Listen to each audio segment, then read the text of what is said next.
ନମସ୍କାର। ଆଜିର ଏହି ବିଶେଷ ଆଲୋଚନାକୁ ଆପଣଙ୍କୁ ବହୁତ ବହୁତ ସ୍ୱାଗତ। ଭାବନ୍ତୁ ତ, ଆପଣଙ୍କ ପାଖରେ ଥିବା ଗୋଟିଏ ସାଧାରଣ ଟଙ୍କା କିମ୍ବା ନୋଟ୍ କେବଳ ବାକ୍ସରେ ପଡ଼ି ନ ରହି ଦିନେ କିପରି ଏକ ବିଶାଳ ସମ୍ପତ୍ତିରେ ପରିଣତ ହୋଇପାରିବ।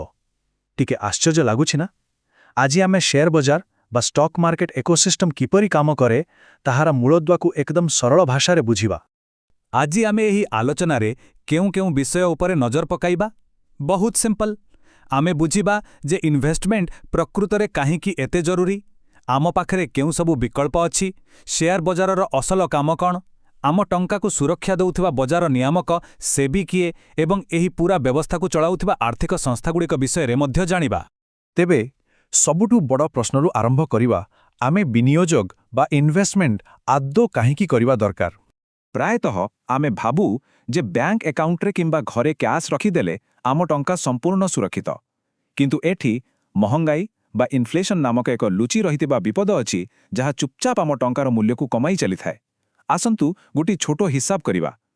ଯଦି ଆପଣ ପ୍ରତି ମାସରେ 20,000 ଟଙ୍କା କେବଳ ନଗଦ ଆକାରରେ ସଞ୍ଚୟ କରନ୍ତି, ତେବେ 20 ବର୍ଷ ପରେ ତାହା ମୋଟ ଉପରେ ପାଖାପାଖି 1,78,00,000 ଟଙ୍କା ହେବ।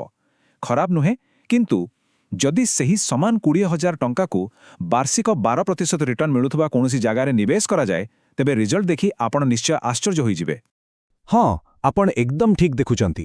ସେହି ନିବେଶର ମୂଲ୍ୟ 20 ବର୍ଷ ପରେ ପହଞ୍ଚିବ ପୁରା 4,26,00,000 ଟଙ୍କାରେ।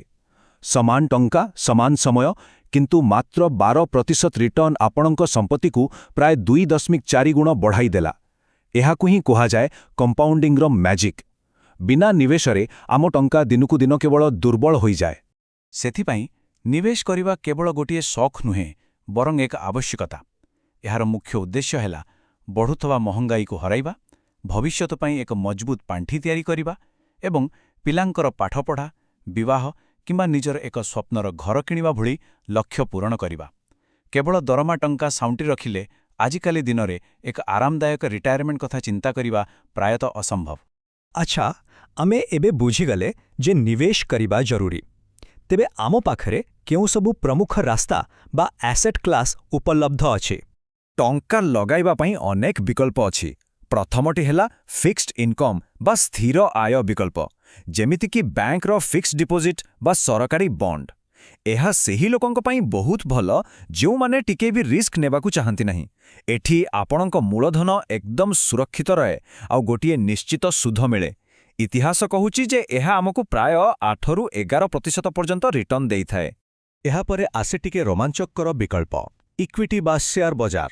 ଏହାର ଅର୍ଥ ହେଲା ବିଏସ୍ଇ ଆଉ ଏନ୍ଏସ୍ଇରେ ଥିବା ବଡ଼ ବଡ଼ କମ୍ପାନୀଗୁଡ଼ିକର ଅଂଶୀଦାର ହେବା ବା ଶେୟାର କିଣିବା।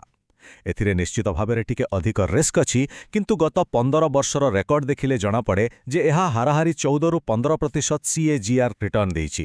ସବୁଠୁ ବଡ଼ କଥା ହେଲା ଏଠି ଟ୍ୟାକ୍ସରେ ଫାଇଦା ମିଳେ ଆଉ ଦରକାର ପଡ଼େ ତୁରନ୍ତ ଶେୟାର ବିକ୍ରି କରି ଟଙ୍କା ଆଣିବା ବି ଖୁବ୍ ସହଜ।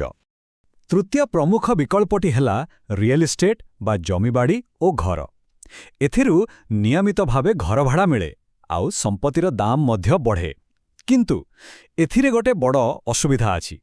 ଏହା ଏକଦମ ମହଙ୍ଗା, ମାନେ ଏଥିପାଇଁ ଏକା ସାଙ୍ଗରେ ବହୁତ ଟଙ୍କା ଦରକାର।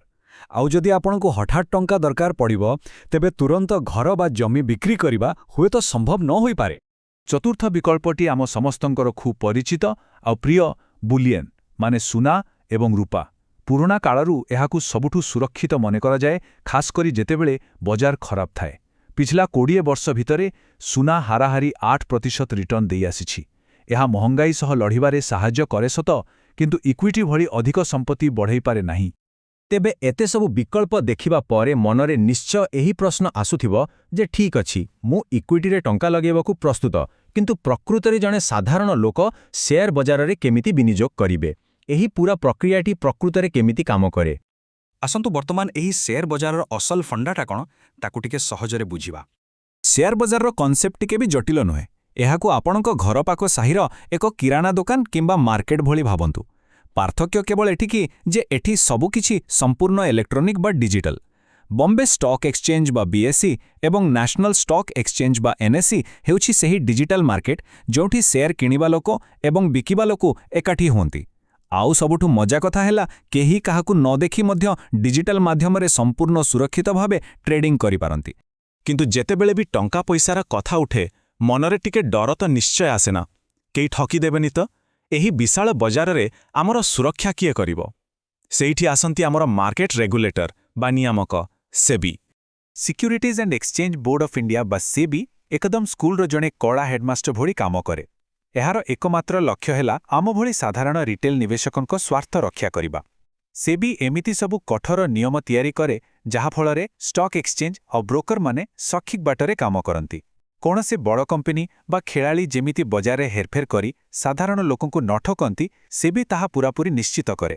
ଏହି ଗାର୍ଡିଆନ ଅଛନ୍ତି ବୋଲି ହିଁ ଲୋକଙ୍କର ମାର୍କେଟ ଉପରେ ଏତେ ଭରସା ଅଛି। ଆଚ୍ଛା, ବଜାର ଅଛି, ନିୟମ ଅଛି ଏବଂ କ୍ରେତା ବିକ୍ରେତା ମଧ୍ୟ ଅଛନ୍ତି। କିନ୍ତୁ ଏହି ପୂରା ବ୍ୟବସ୍ଥାକୁ ପ୍ରକୃତରେ କିଏ ଚଳାଉଛନ୍ତି? ପର୍ଦ୍ଦା ପଛରେ ଆହୁରି କେଉଁମାନେ ଅଛନ୍ତି? ବଜାର ଭିତରକୁ ଯିବା ପାଇଁ ସବୁଠୁ ଗୁରୁତ୍ୱପୂର୍ଣ୍ଣ ପ୍ରବେଶଦ୍ୱାର ହେଉଛନ୍ତି ଆପଣଙ୍କର ଷ୍ଟକ୍ ବ୍ରୋକର। ଆପଣ ସିଧାସଳଖ ଏକ୍ସଚେଞ୍ଜକୁ ଯାଇ ସେୟାର କିଣିପାରିବେ ନାହିଁ। ଆପଣଙ୍କୁ ନିଶ୍ଚିତ ଭାବରେ ଏକ ପଞ୍ଜୀକୃତ ବ୍ରୋକର ମାଧ୍ୟମରେ ହିଁ ଯିବାକୁ ପଡ଼ିବ।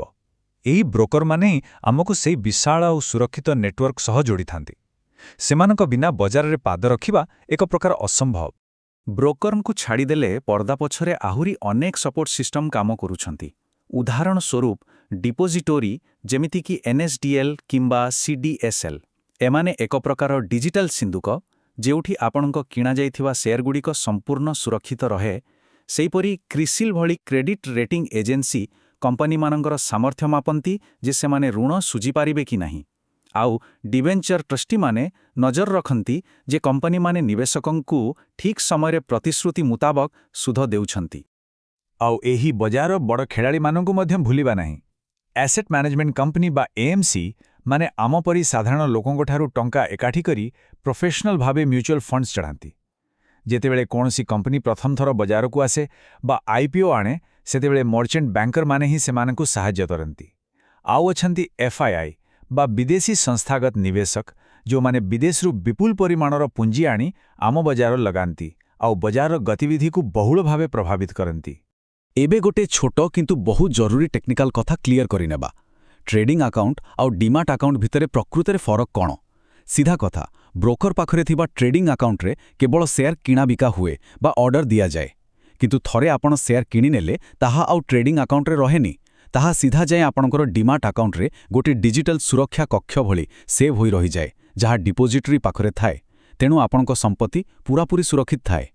ତେବେ ଏତେ ସବୁ ବିଷୟରେ ଜାଣିବା ପରେ ଆଜିର ଆଲୋଚନାକୁ ଶେଷ କରିବା ପୂର୍ବରୁ ନିଜକୁ ଗୋଟିଏ କଥା ପଚାରନ୍ତୁ। ଆମେ ଯାହା ବି ସାଧାରଣ ଭାବେ ସଞ୍ଚୟ କରୁଛେ, ତାହା କ'ଣ ପ୍ରକୃତରେ ଏହି ବଢ଼ୁଥିବା ମହଙ୍ଗାଇକୁ ହରାଇବା ପାଇଁ ଯଥେଷ୍ଟ କି?